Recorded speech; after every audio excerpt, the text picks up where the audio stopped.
And now we are ready to go on with the show, Matt. Yes. Well, good morning, Amanda. Can you hear us?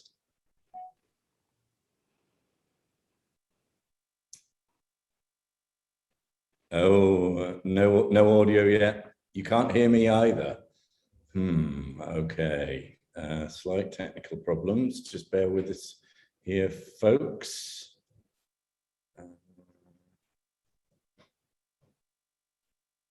I'm still not hearing you, Amanda. You are not on mute from what I can tell. We try. I've got you. There we go. Fantastic. Can you hear us? Slight panic. I can Brilliant. indeed. Yeah, it's been one of those conferences. The last 2 days have been slight panics in the starting keynotes. So welcome, Amanda. Thank you so much for joining us. So I am slightly biased, but OpenUK is an absolutely fantastic organisation promoting the open source software, open hardware, and open data across the UK. Amanda Brock is the CEO of OpenUK and is our opening keynote speaker. So would you like to share your screen, Amanda, and we'll get you on the way? Let's have a go at this and see how it works. There we go. Okay, don't get too excited. Let's see if we actually get a deck up here and a presentation. How are we doing? Looks good. Fantastic. Yep. The stage is yours. Okay. Well, good morning, everybody. I'm Amanda Brock, as Matt said. I'm the CEO at OpenUK, and we're the industry organisation in the UK for open technology. That's open source software, open hardware, and open data, sometimes referred to as the three opens. And as an organisation, we're about the business of open source. So we're an organisation for everybody who's working in open source throughout the UK, wherever you're from, whatever you do. And I want to start with a huge thank you to everybody here. And I want to thank you for having me along today, because it is very rare for me to get to speak to probably, undoubtedly, one of the most important groups in the history of technology. Now, some people would say that flattery might get you everywhere, but that's not flattery. That's hard fact. And if I could make my slides move forward, I would start to share some of that fact with you. Right. What's going on here?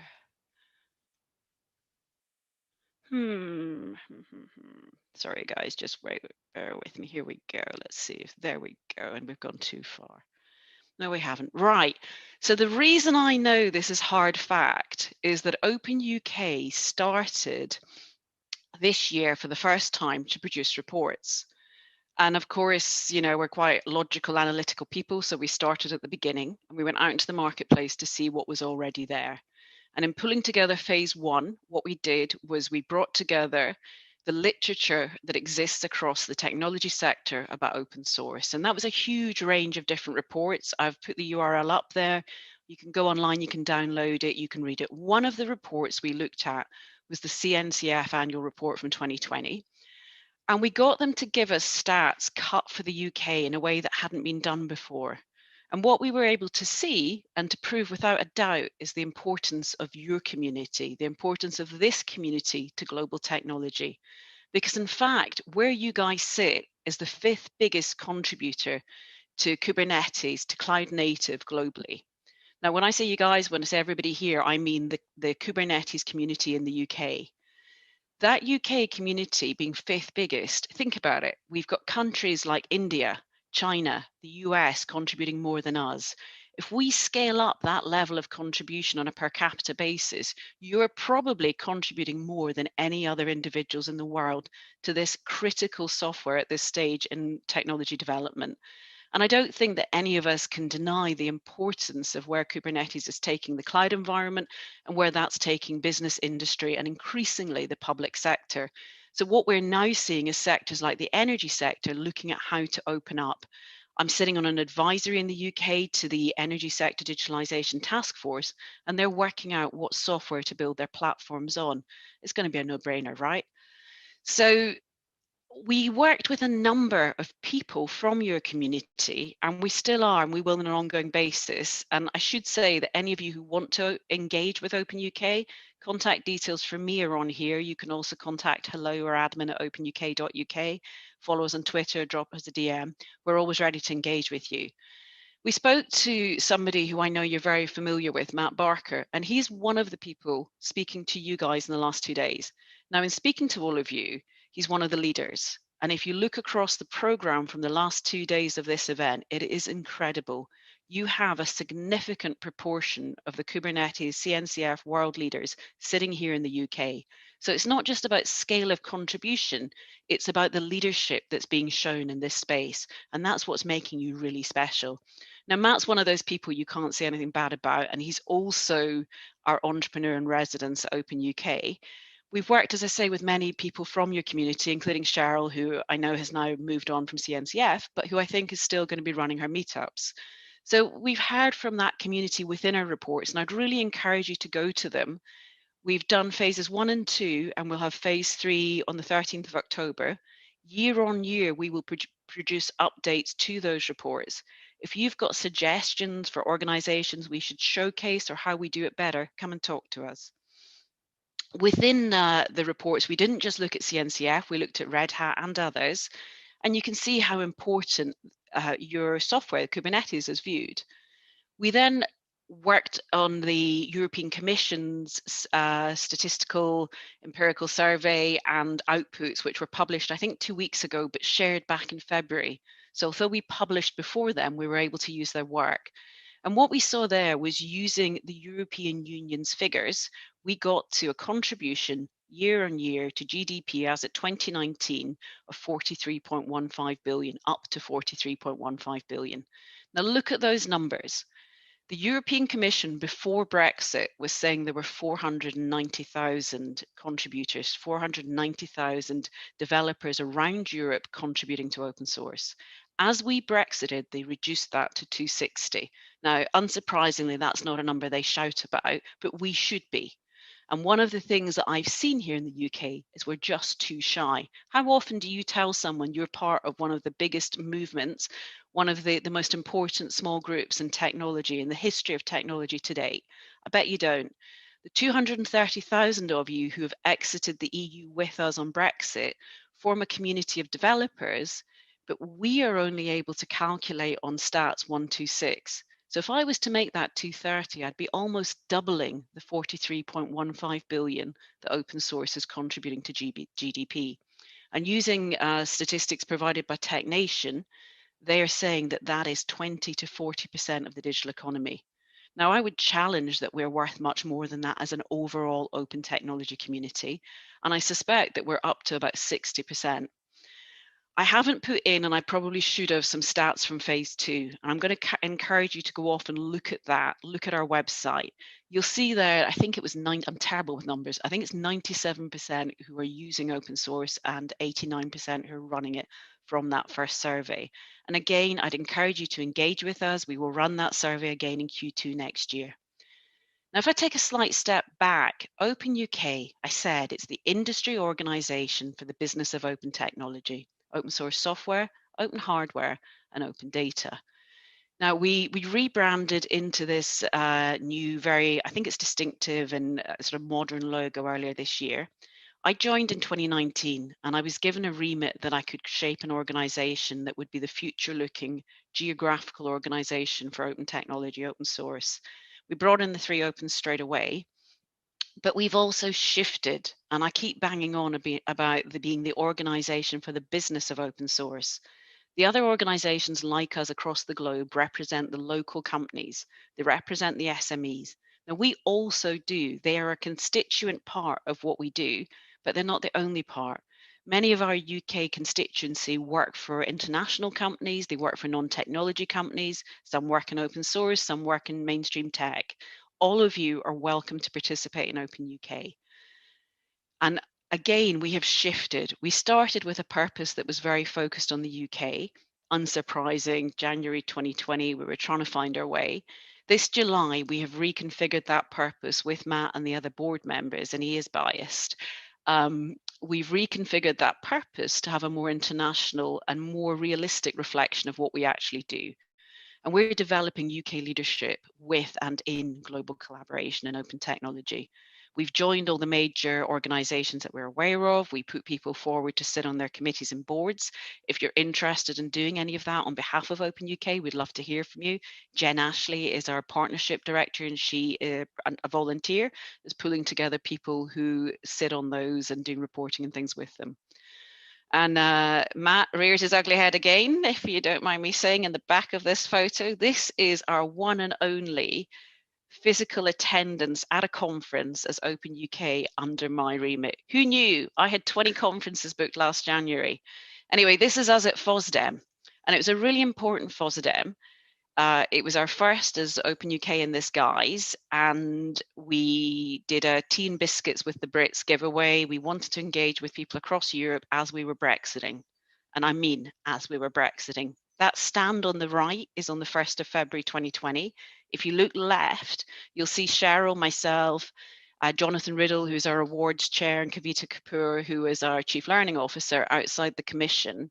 And I think that's sort of bang on midnight, just before, because the lights went out. And there was a message for us to take away from the commission as we Brexited. The lights went out on us in Europe. But we don't want that to be how we feel about open source. It's not local source, it's open source, it's open technology, it's about international collaboration. And in OpenUK, we want to give a message of belonging, and a belonging for everybody. We have a belonging letter that we ask people to sign up to, which looks at how we can start to measure statistics and metrics about our engagement across communities and within diverse and digitally excluded communities, as well as others. And for us, diversity means everybody, and we want everybody to feel that sense of belonging. And that comes not just from me, but from our board, from our leadership team, and from our ambassadors. You can see that we've got a strong group of people, many of whom in this Kubernetes space you're going to recognize. The ambassador program has space for up to 50 people. It's not something that's, a board member's asked you to do. If you're interested, come and contact us. We want you. We want you to work with us. We want to engage with you, and we want you to share the message. So what is that message? Well, we work on 3 pillars: community, legal and policy, and learning. And what we want to do for the UK is ensure that our community has a voice. Those 230,000 plus developers I was talking about, whether they're in Belfast, Cardiff, Swansea, Edinburgh, Kent, Essex, whatever, we want you all to come together to create the power of this community. And it's working. So we are building this visible and loud voice across our open communities in the UK. We've used an awards. We have one running now. We have a short list of 23, 8 award categories. Last year, we created an honours list. It was a bit of a joke. It was meant to be a one-off to cheer everybody up in Brexit. However, that bit of a joke, that me thinking this would make everybody smile at midnight on New Year's Eve of our Brexit year, had nearly 300,000 engagements on Twitter. That's with 1,000, I think it's 1,200 followers at that time. That's nothing to do with me. That's nothing to do with Matt or anybody else on the board. That's your power. That's your community's power and what you can achieve. Sorry, I'm welling up. I find it just incredible what you've done. This wasn't just in a single tweet. We had 460,000 impressions across January on Twitter. I mean, I don't think you can buy that, to be quite frank. We also, I didn't expect to well up. I've been locked up on my own too long. We also try to influence legal and policy. And I think we're being successful. We spent a long time knocking at doors, trying to get into government. And that's shifted, that's changed. Matt, I don't normally cry when I present, I'm sorry. It's just seeing those slides. I've not looked at it for a while. What we see in legal and policy is that the European Union, the Open Source Observatory, recognised us within months as the power and open in the UK, as the actor. That legal and policy group's got about 18 to 20 lawyers. It's got policy people, it's got advisors. If anyone's interested, again, the door is open. We submitted, and we were the only non-US organization to submit an amicus brief in Google v Oracle because it mattered, it impacted us. And of course, the decision went the right way. That's not guaranteed, it's litigation, but it was worth putting our power behind it, your power behind it. If you have a quick look at our website, all of our submissions to government are on the site. They're all visible. We are increasingly trying to respond to the devolved nations as well as the UK and EU proposals. And we really stuck our neck out around Brexit and this geopolitical shift. We made a calculated risk decision and we joined Gaia X. And Gaia X has been built on open source software. It is about open data. It is the European Union's Federated Data Services project, which is building a platform for data in the EU. And OpenUK was described as the UK lifeline. We were one of only 2 organisations that stepped up and joined from the UK. And I hope that you'll see that as we emerge in the next sort of 6 months, where we may well be leading the hub for the UK. On data, that's obviously just as important as software. You can't have a software model today without data. And we submitted to the National Data Strategy consultation. We ended up with 2 direct quotations from our submission. Now, Chris, who runs that, must have gone through it with a fine tooth comb. I would never have found that, but he found those and they're highlighted on the site. We've done our 2 phases of a report. Third is out on the 13th of October. Importantly, phase 1 literature review, phase 2 focused on case studies and the survey. Phase 3 is an attempt to bring those together. And it's an attempt, it won't be perfect. It's our shot at trying to show the economics of open source in a new way. We're trying to look at how open actually generates value. Now, the other benefits that come from sustainability, from skills development, they'll be in there too, but we want to shift the economic model. Even the European Union report, it's almost a year old. It's talking about total cost of ownership. It's looking at contribution, lines of code in. I think that's out of date. We haven't just tried to do that on our own. We've already held 2 international workshops. We're going to do those quarterly from 10th of December. Anybody again can come along to those, just drop us a note. And what we're looking at there is what reporting is being done, how people are calculating these figures to try and create benchmarking and consistency.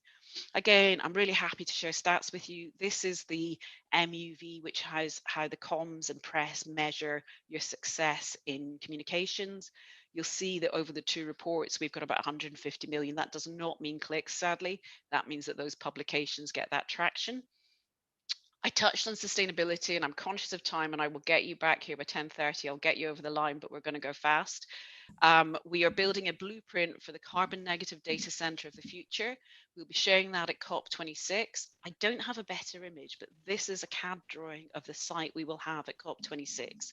We'll have 150 people in a main dome, 50 in a learning dome. Francis Maud, the former cabinet minister who set up GDS, and who has worked so hard on opening up technology in the UK, he will be keynoting it for us, and we hope to have ministerial presence. It will all be streamed. I'm on the final lap, Matt. So learning, our 3rd pillar.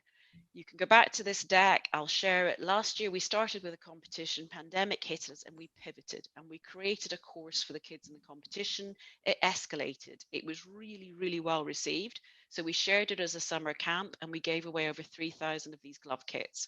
We entered the GNOME Community Challenge and we got runner-up. We almost won. The glove kits this year, they are not being made anymore by Pimeroni. What we've done is we've built a glove in the UK. So you'll see made in the UK by OpenUK. Danny Abacallum, who you all know, his dad has arranged seamstresses to stitch the gloves because kids hate doing it. And we're incredibly grateful to Danny for sorting that out.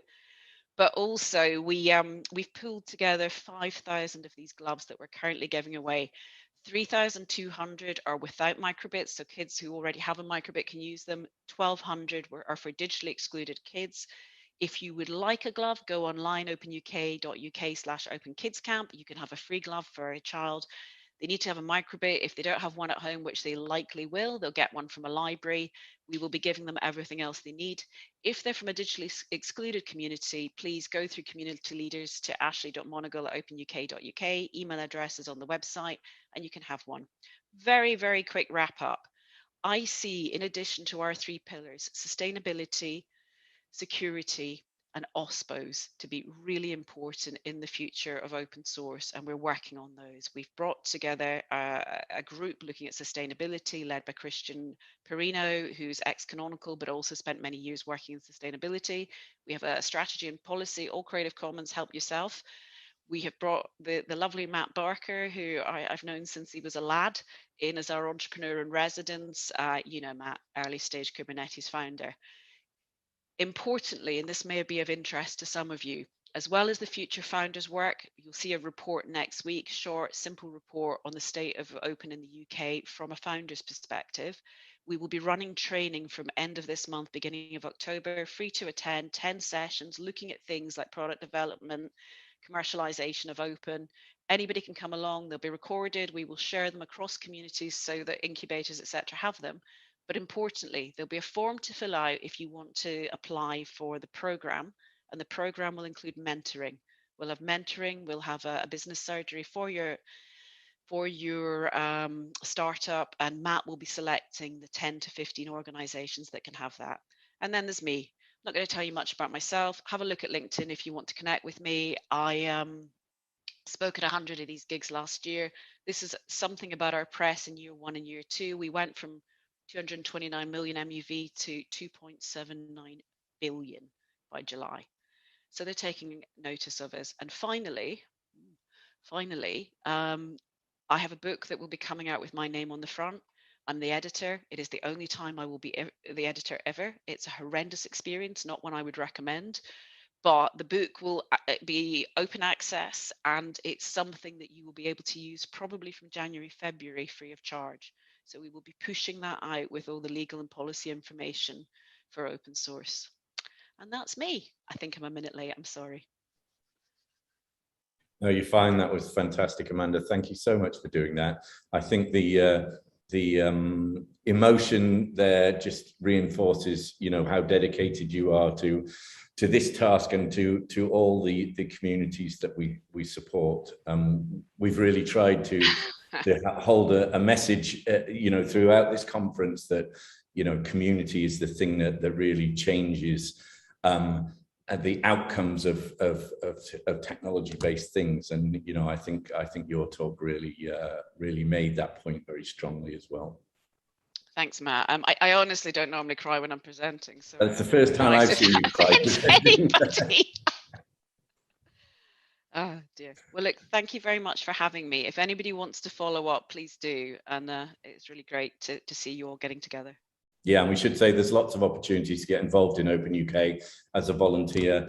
If you want to be involved with some of these initiatives, either on the kind of government and policy side, or in learning, or in any of the things that OpenUK are engaged in, there's lots and lots of ways to get involved. So check out the website and reach out to any of us who are involved in the organisation.